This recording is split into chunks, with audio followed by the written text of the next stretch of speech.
What a joy to be with you this Sabbath morning as we celebrate religious liberty. It's been several years since my wife and I were able to be here last. I'm so grateful for Pastor Baldwin for the invitation to share his pulpit with you, and for Robert Patterson's kind introduction and comments. Robert's a great attorney as well, and he and I are good friends, and I'm just delighted to be here with he and his wife. The choir was fantastic. Thank you all very much. Really beautiful music. Alex, you did a great job on the scripture reading. And we've heard from Lincoln Steed, editor of Liberty Magazine, and Holly Holman with the Baptist Joint Committee, legal counsel. And we've heard a marvelous account of a young Adventist who stood up for his religion and for it was punished and lost his job. And one of the services of your church is to try to help people like that. So it's a delight to be with you on Religious Liberty Sabbath and to tell you what a great magazine Liberty Magazine is. It finds its way into the most interesting and unusual places. I've been in a federal court judge's office, and there's Liberty Magazine on the judge's desk. I've been in the Equal Employment Opportunity Commission offices, and there's Liberty Magazine. It's our voice, and it gets to people that we normally would not have a chance to speak to. So when you support Liberty Magazine, you do something wonderful. You get the teachings of the church with regards to religious liberty out into thought leaders' hands. I would point out to you that some of the monies that you give to Liberty Magazine also fund a litigation account. And it's that litigation account that is able to take care of the costs of filing lawsuits on behalf of Seventh-day Adventists who have been discriminated against in their employment, for example. Always nice to be here in Ohio, and a special treat to be with you today. Nice to see so many familiar faces. I see Ted Ramirez. Ted, good to see you. Larry Bogus, nice to see Larry, and so many other friends.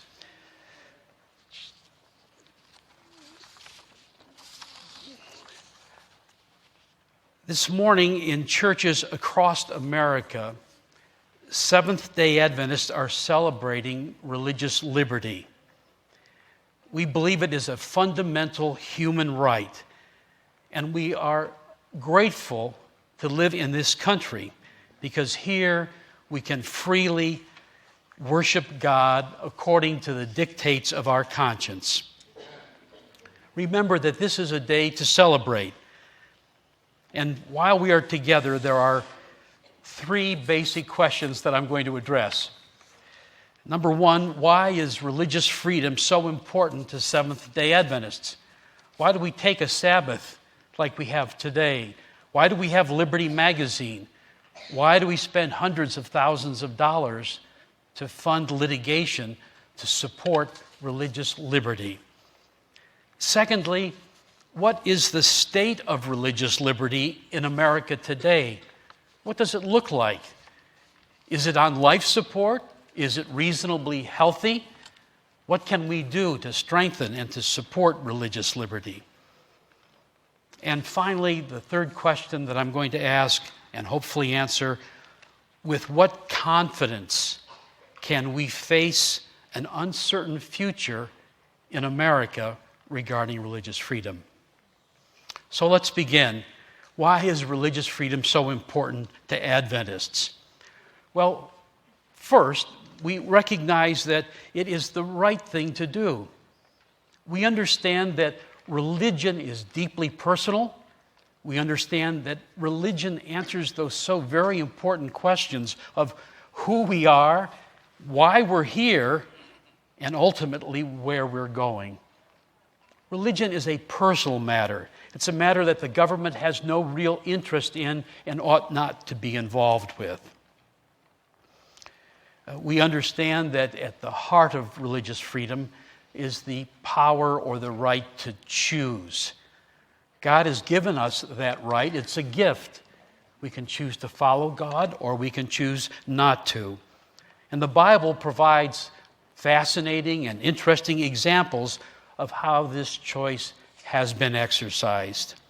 At the very beginning, in the book of Genesis, we have Adam and Eve. We have them in the Garden of Eden. We have the tree of the knowledge of good and evil placed before them. God says, do not eat the fruit of that tree. They had a choice. They made, unfortunately, the wrong choice. We think of Joshua, the great military leader of the Old Testament, in his ancient years calling the people of Israel together to say goodbye. And we have that wonderful message from Joshua telling the people of Israel to choose this day whom you will serve. We're familiar with how Joshua answered that question. He said, but as for me and my house, we will serve the Lord. This freedom of choice is reflective of the character of God. He never forces obedience. He's always knocking at the door, seeking permission to enter. So that is one reason why we support religious freedom. The second reason we support religious freedom is that as law-abiding citizens in the United States, we recognize that religious freedom is a matter of law. We realize that we have a constitution that protects individuals.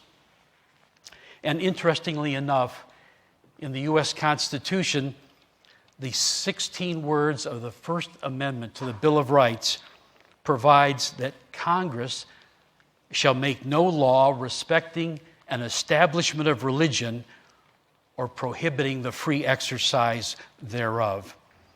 What's fascinating about that amendment is that when the Constitution was first completed in 1787, God was not mentioned in the Constitution. There was a provision that said that religion could not be a test to hold office in this new government that was created, but there was no provision calling for the protection of religious freedom. Many of the individuals who were at that convention in Philadelphia indicated to the states that if the states agreed to support this new constitution and to vote it into existence, that they, the delegates, would offer up amendments to this constitution that would build in safeguards. And James Madison, young attorney from the state of Virginia, promised that he would see to these amendments. The large states got together and they agreed to pass and to embrace the Constitution. It became the law of the land. And James Madison, true to his word, at the first Congress of this new government, introduced 12 amendments to the U.S. Constitution. They became 10 eventually, but the very first amendment was the amendment that I read to you, limiting the power of Congress to preventing them from establishing a religion or preventing them from interfering with the free exercise of religion. The third reason that we are such staunch advocates of religious freedom, frankly, is because of a very personal nature, because we know that one day the freedoms that we have embraced and enjoy so much will be taken from us. We recognize that religious freedom is a gift of God and that one day it will be taken, and the constitutional protections which we claim, at least according to Ellen White, will be taken from us. When we take this matter under consideration, we resonate with the words of the German theologian Niemöller, who said first they came for the communists, and I did not speak up because I wasn't a communist. Then they came for the Jews, and I did not speak up because I was not a Jew. Then they came for the trade unionists, and I did not speak up because I was not a trade unionist. Then they came for the Catholics, and I said nothing because I was a Protestant. Then they came for me, and by then, no one was left to speak up. Clearly, because of this concern that religious freedom is in jeopardy, even in this great country, we, for selfish reasons, have become very active, not only by ourselves, but in conjunction with other organizations, in championing religious freedom. We might think of Niemöller's statement today under current circumstances and apply it to our lives as we look about us. First, they came for the Muslims, and I said nothing because I wasn't a Muslim. Then they came for the illegals, and I said nothing because I was not an illegal. And you can imagine how it can go on and on and on. You see my point. Ellen White, in The Great Controversy, warns of a time when America will reject the constitutional principles of religious freedom and will become a persecuting power. It will pass laws requiring certain religious observance and will punish those who violate those laws. I think it's interesting, in the history of the Adventist Church, we have had a number of champions of religious freedom. Some of them I'm going to share with you now, just brief biographical sketches. Here are individual Adventists and ways which your church has become involved in advocating for religious freedom. I think of Alonzo Jones, a young man back in the 1880s, a convert to Adventism. He had fought out west in the Indian Wars. He was a history teacher at an Adventist school in Michigan, Battle Creek College. And he was the editor of the American Sentinel, which is the precursor to Liberty magazine. He, Alonzo Jones, led a successful fight by Senator Blair of New Hampshire in the 1880s to establish a national Sunday law. The interesting exchange by this young man, this young Adventist, who took on the senator, is fascinating to listen to. He was very effective. He was able to get hundreds of thousands of petitions signed by Americans across the country in opposition to Senator Blair's proposal. He was so successful that the Blair Amendment never got out of the Senate committee. And Alonzo Jones, setting the pace, an example for other Adventists, was successful in defeating that national Sunday law. The church itself has learned to reach out to the legal profession for assistance. And one of the first times that this happened was in 1963, when a young woman, Adele Sherbert, who lived in South Carolina and was fired because she refused to work on her Sabbaths. And then, adding insult to injury, she also lost her unemployment compensation. The church hired a Washington, D.C. lawyer, Mr. Connolly, who took the case all the way to the U.S. Supreme Court and achieved a successful verdict there. An example of how the church, as it grew, as it matured, as it understood the legal system in which it existed, was able to reach out to individuals for help to represent members of the church. And finally, examples of early Adventists who have been advocates for religious freedom and have proved very successful over the years is attorney Lee Boothby. He was the son of an Adventist evangelist. He was a graduate of a small law school in Detroit, a longtime member of the Adventist Church who spent much of his professional life representing individual Adventists in a variety of different legal matters affecting their religious beliefs and their religious freedom. Lee spent hours on cases. He built the facts, he knew the facts, and he always laughed at going up against some of the large law firms that often had 3 and 4 attorneys assigned to the case. It was Lee's opinion that he knew more about the case than any one of the 3 or 4 lawyers on the other side did, and thus he proved to be very effective in representing the Adventists. Lee's success was evidenced by the Equal Employment Opportunity Commission, that government organization that is involved in religious discrimination in employment cases. That EEOC adopted guidelines that were basically a result of all of the litigation that Lee Boothby had generated. And in due course, the United States Congress amended Title VII to the Civil Rights Act and included language requiring an employer to make a reasonable accommodation of a person's religious beliefs in the workplace.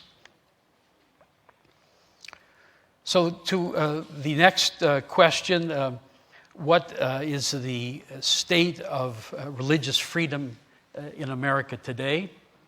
What does it look like? Are there storm clouds on the horizon, or is it a safe and secure time? To begin with, we ought to take a look at the United States Supreme Court.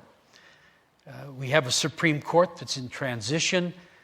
As older members of the court retire, they are replaced by new justices by the president with the advice and the consent of the Senate. We saw this political act played out this past summer when Justice Kavanaugh was before the Senate Judiciary Committee. Eventually, his nomination was approved, and he's the newest member of the United States Supreme Court. But the Supreme Court today is dramatically different than what it has been historically. Today, the court is different gender-wise. There are 3 justices on the Supreme Court. It's different in religion. There are 5 Roman Catholic justices. There's 1 Protestant justice who is an Episcopal Church member, although he grew up Catholic. And there are 3 justices who are Jewish. So it's not clear what this body will, how they will react to religious freedom issues. We'll talk more about that this afternoon. But it does seem that they are at least sensitive to the religious freedom issues that concerns the Adventist Church. Again, there are 3 lives of individuals, 3 women, who I'd like to speak to you about now, who reflect the state of the religious freedom here in the United States. The first is the name Paula Hobby. You've already heard of Paula Hobby. A young woman lived in Florida, was working at a jewelry store, converted to Adventism, was scheduled to work on a Friday night, and she said no, and she lost her job. What was different about the Paula Hobby case from the Sherbert case was that now the church had arrived at a level of sophistication legally where they were able to take that case in-house and took the case all the way to the United States Supreme Court. The court came back with a ruling in favor of Paula Hobby. The decision was an 8-1 verdict, and the church was delighted that it was able to help this young woman, and she received what she was entitled to from the state. The second woman who reflects the state of the religious freedom in the United States is a person by the name of Kim Davis. Now, perhaps some of you remember the name Kim Davis. She lived and lives in a small county in northeastern Kentucky. And she refused, because of her religious beliefs, to grant a marriage license to a same-sex couple. She did this because of her religious beliefs. She found herself sentenced for contempt of court, spent time in jail. She was mocked and made fun of. Her traditional values were rejected by many in the mainstream. And ironically, today, religious persons find themselves alone in an increasingly secular society, a society that does not understand such persons and does not share their values, and quite frankly is often hostile to persons of religious beliefs and practices. Now, legally, I can't say that Kim Davis was right in the action that she took. Her action was suspect, but nevertheless, the way she was mocked and laughed at and made the butt of humor reflects, I think, how our society is becoming more and more secular. And religion does not hold the same place of importance as it once did. Finally, the third woman is the author of The Great Controversy, Ellen White, and she paints another dramatic picture of the future of religious freedom in America. And frankly, it's a grim one. In The Great Controversy, she states, "Those who honor the Bible Sabbath will be denounced as enemies of law and order, as breaking down the moral restraints of society, causing anarchy, corruption, and calling down the judgments of God upon the earth. In legislative halls and courts of justice, commandment keepers will be misrepresented and condemned. A false coloring will be given to their words. The worst construction will be put upon their motives." So that's a rather bleak forecast of the state of religious freedom in America. It's not here now, but as we look at the three examples, the three women, we see through the eyes of Paula Hobby an America that embraces religious freedom, that supports religious beliefs and practices, which is good. We see through the eyes of Kim Davis an America that has become more secular and less tolerant of religious practices. And we see through the eyes of Ellen White an America that one day will become a persecuting power. What do we do in anticipation of that day? Some enjoy the conspiracy theories. They enjoy predicting when Christ will come back, when the Sunday laws will take effect. I remember not long ago a phone call that came to my office. A concerned voice on the other end of the phone said, "I understand that there is a national Sunday law that's going to be introduced in Congress this month." I was concerned. Obviously, that seemed to be consistent with what Ellen White had told us. I said, "Let me look into it, and I will get back to you." At that particular time, the Pope was visiting the United States. The Pope was supposed to be meeting with the then President of the United States. There were several senators and representatives who were going to be at this meeting. It was going to be a done deal very quickly.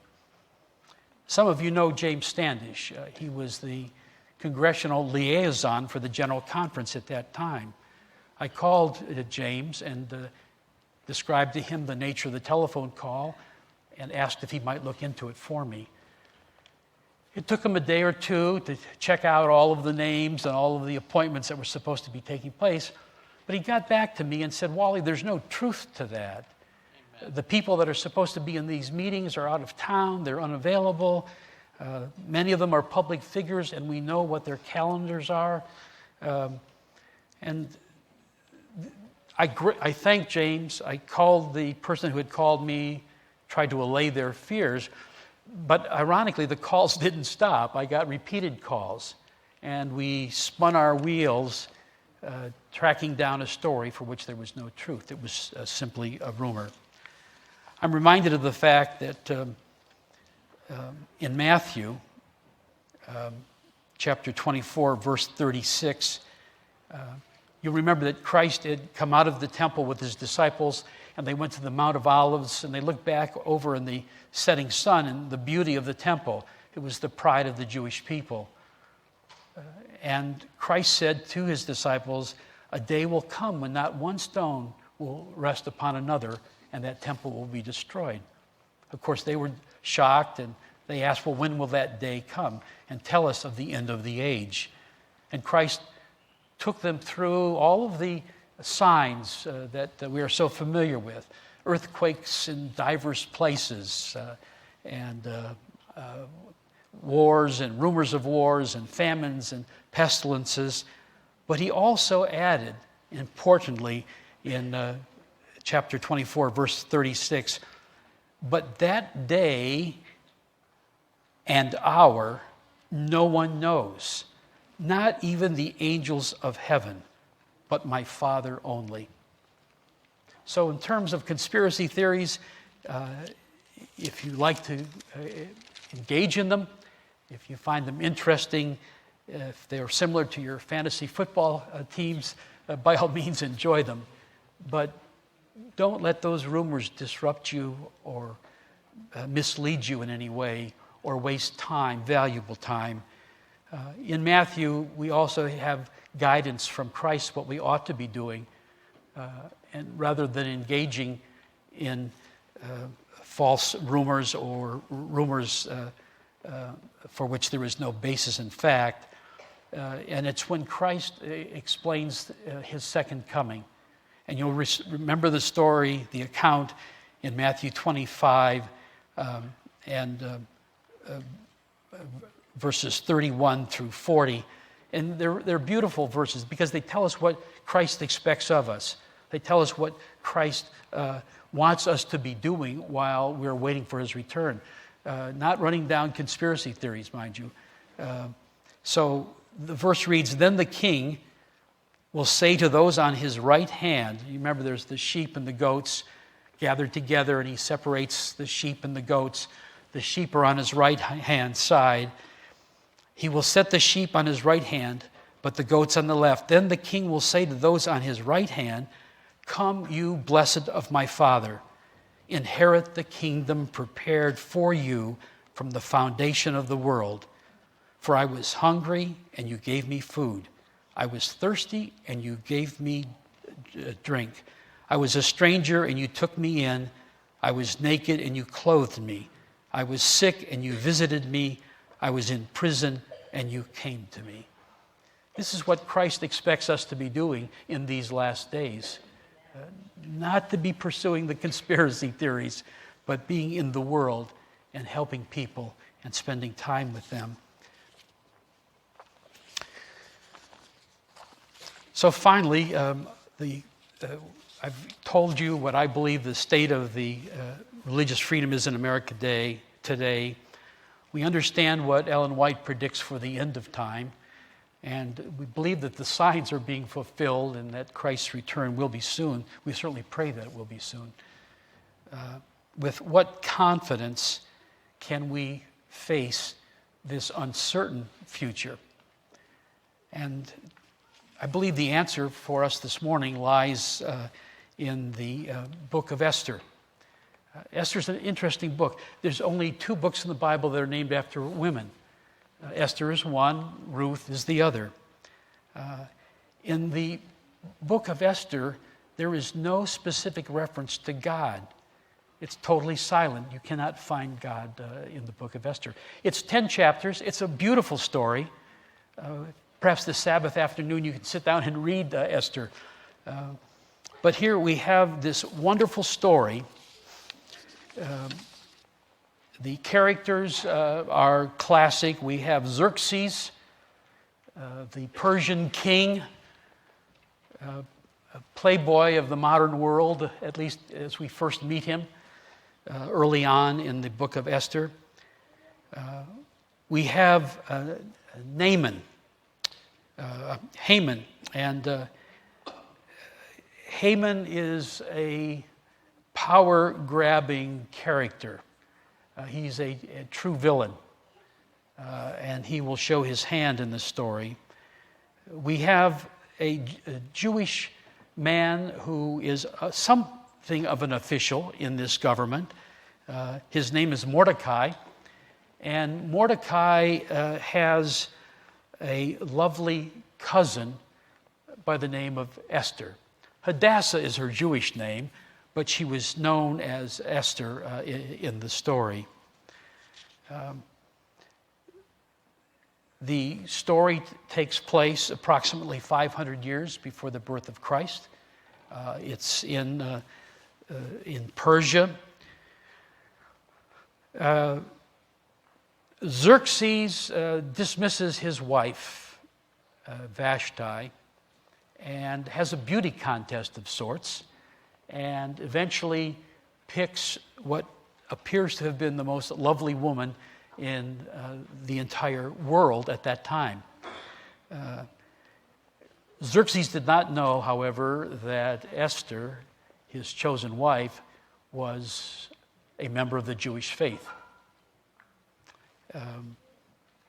Her cousin, Mordecai, had some official role to play in the government and did a service to the king by alerting through Esther a plot to assassinate Xerxes. Xerxes, of course, as he was wont to do, killed the two people who were involved in the assassination plot. He didn't realize that the account, the tip, the information about who these assassins were had come from Mordecai. And he proceeded to appoint Haman as his new prime minister. And it was going to be a tough new administration. We weren't going to have assassins anymore. Haman took offense at the fact that Mordecai did not bow down to Haman after he had become prime minister. And he came up with a solution, fascinating solution, I think. Haman decided that he was going to kill all of the Jews in the kingdom. And he went to the king. He hated Mordecai because Mordecai did not bow down to him. But his solution was not to get rid of Mordecai, but rather was to kill all of the Jews in the kingdom. So he came to Xerxes. He said, I want permission to kill all of the Jews. They're a strange people. They keep a different law. I'm even willing to pay money to the king to have the authority to do so. King wasn't paying much attention, did not realize that his wife was a Jew, and granted permission to Haman to destroy all of the Jews in the entire kingdom. So the question is asked, what can a scattered and apparently powerless people do in the face of such evil? The Bible offers us an answer in the story of Esther. So once the decree was announced,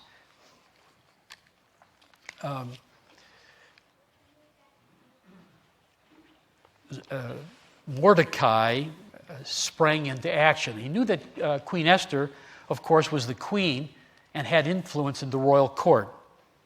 So Mordecai went to Esther through her servants and asked Esther, on behalf of the people of Israel, to go into the king, to speak directly to Xerxes, and to ask for mercy, and to have the decree of the Jewish people's death withdrawn. Mordecai tells Esther that only she can do this, that she has the influence and the access. Queen Esther, up until that time, had not been involved politically. She was a beautiful woman. She was the queen of Persia.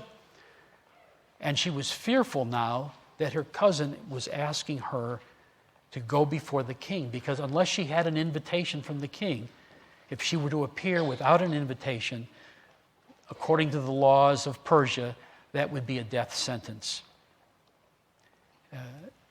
She feared that that would be a reality, and she told Mordecai, look, I can't go in there, because if I do, it will be my death. Terrified, she explained the likely consequences of going before the king unannounced. And this is, Mordecai, of course, responds to Esther and says to her, do not think in your heart that you will escape in the king's palace any more than the other Jews. And he added, yet who knows whether you have come to the kingdom for such a time as this. Here we have poor Esther saying, I don't want to do this. And now we have her cousin coming back and putting it to her, look, perhaps you've been called to the kingdom for such a time as this. And if you don't do it, somebody else will, and you're likely to die. With this, her conscience quickened.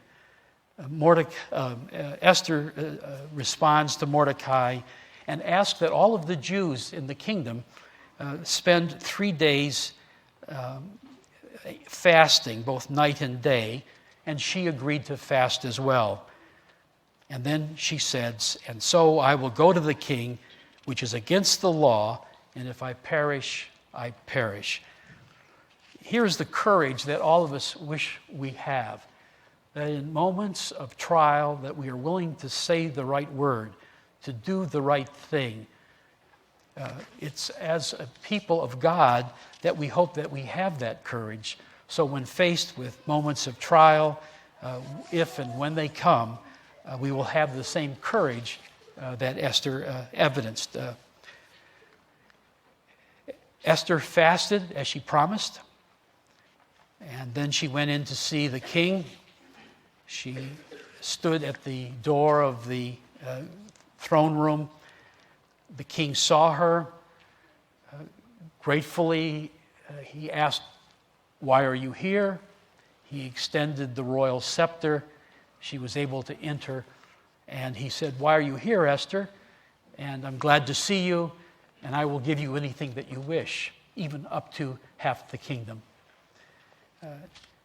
All she asked for that first visit was, I want you to come to a banquet. I want you to come and have lunch with me. And I want you to bring Haman with you. He agreed to do that. They had a pleasant time together. And the meal was over, and she said, I have one more favor. I would like you to come back tomorrow for another meal. Well, over the night, and this is where I love to see how God intervenes in history. And this, I think, is an example that while God is not mentioned in the book of Esther, you can see God moving and acting behind the scenes. King Xerxes goes home. Instead of going to sleep that night, he's restless. He can't get comfortable. And he calls for the young men who have the chronicles, the records of the government there. And he asks them to read to him from the chronicles. They read, and in the chronicles there is the account of the assassins, the fact that the information had come to the king through the queen, but the fact that it was a man, a public official by the name of Mordecai, who had brought this vital information to the queen's attention. The king was quickened. He said, what did we do to honor Mordecai? He had done this great service to the king. And the persons reading the Chronicles said, well, it appears that we've done nothing. He's not been awarded. He's not been given any honors. Earlier that day, apparently Haman had passed Mordecai once again, and Mordecai did not bow down. Haman was angry. He went to the king that next morning, just as the king was trying to figure out what to do to award Mordecai. and he was trying to get permission from the king to put Mordecai on the gallows. He had already constructed the gallows. He was ready to get rid of this nemesis. So he goes to the king, and the king says to him, Haman, if the king wants to honor someone, what should the king do? And with this, of course, Haman, thinking that the king was speaking of him, said, well, he ought to drape that person in the royal garment. He ought to put a crown on that person's head. And some notable figure ought to lead a horse with this man on it through the city and through the capital city. With this, the king Xerxes said, Haman, I want to award Mordecai because he saved and spared my life. And I want you to lead the horse through the kingdom. Well, you can imagine how Haman felt. He had thought he'd been on top of the world. He had been invited to lunch with the queen. He had been given permission to wipe out all of the Jews. He was going to go in that morning and finally get rid of Mordecai individually. And here the king is now ordering Haman to honor Mordecai and to lead him through the streets. Later that day, of course, Haman went back to the palace for the luncheon with the king and the queen. And once again, the king said to Esther, Esther, what do you want? What can I give to you? I'll give you anything you ask for, even up to half of the kingdom. Well, at this point, Esther had devised this plot and planned it out carefully. And she said, King, my people are in jeopardy. My own life is in jeopardy. And I ask only that you spare our lives. For the first time, the king realized that she was a Jew, but he wanted to know who it was that was threatening her people. And with that, Esther, in a very, I'm sure, very effective way, pointed and said, a tormentor and an enemy, this evil Haman. Well, of course, the king was infuriated, and it wasn't long before Haman was hanging on the same gallows that Mordecai was supposed to be hanging from. Again, we see God's moving in this story. The real miracle of the book of Esther, of course, is Esther herself.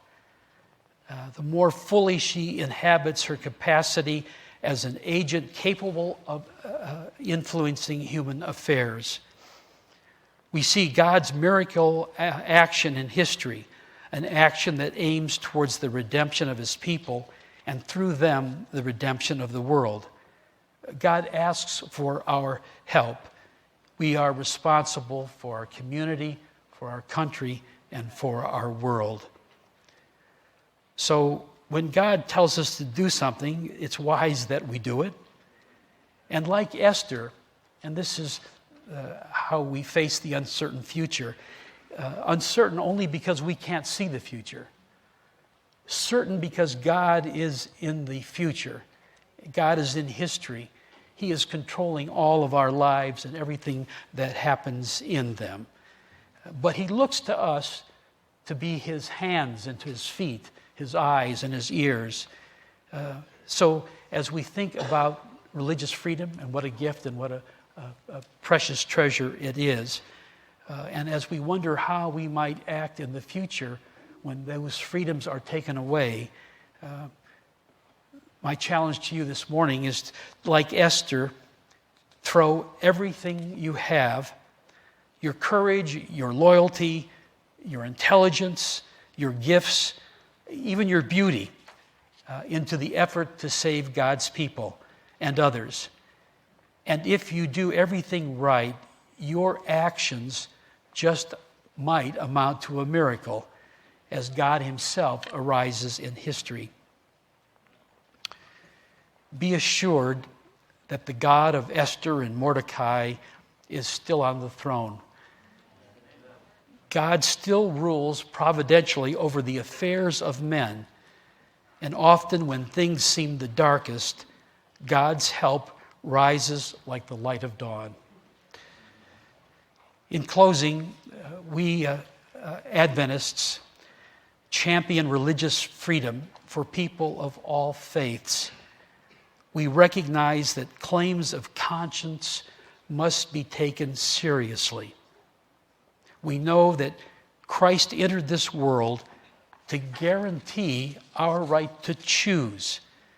And while this freedom of choice permits one person to choose against God, it allows others to be free, to be all that God wants them to be, free to submit ourselves to God's will, free to be loved and saved and forgiven, and free to go to heaven with Jesus when he returns. It's my prayer this Religious Liberty Sabbath that an excellent spirit be found in each of you as you choose to serve the living God and his Son, Jesus Christ. Thank you.